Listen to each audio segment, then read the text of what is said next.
So let's talk about different options for anesthesia. There are different levels of sedation or anesthesia. We can do some things under straight local, which just involves an injection of numbing medicine.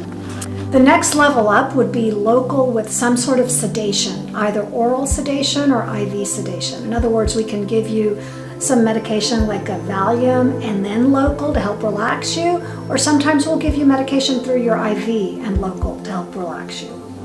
Then general anesthesia is the most common type of anesthesia that we'd use for a lot of our surgical procedures, and that's when you're asleep under anesthesia. The type of anesthesia that's best for you really depends on the type of person you are and what your tolerance level is, as well as the procedure that we're performing. For example, smaller procedures like mole removals or scar revisions can be done with straight local anesthesia.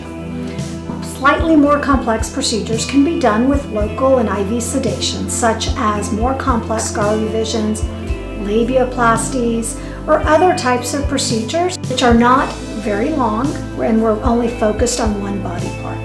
But as the length of the surgery increases and as the complexity increases and the number of body parts that we're operating on increases, ultimately then general anesthesia becomes the best option.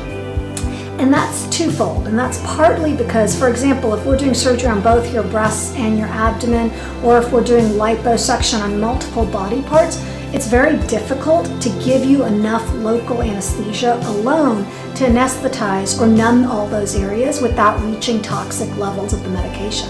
And in that situation, we really have to have a general anesthetic so that we can adequately relax you so that we can perform surgery on multiple body parts. Also, if you're doing surgery that involves a lot of muscle work, for example, like in an abdominoplasty where we repair the muscle, that's usually much better tolerated under a general anesthetic. Ultimately, the goal of an anesthetic is to keep you comfortable during the surgery so that we can do a good job of doing the procedure.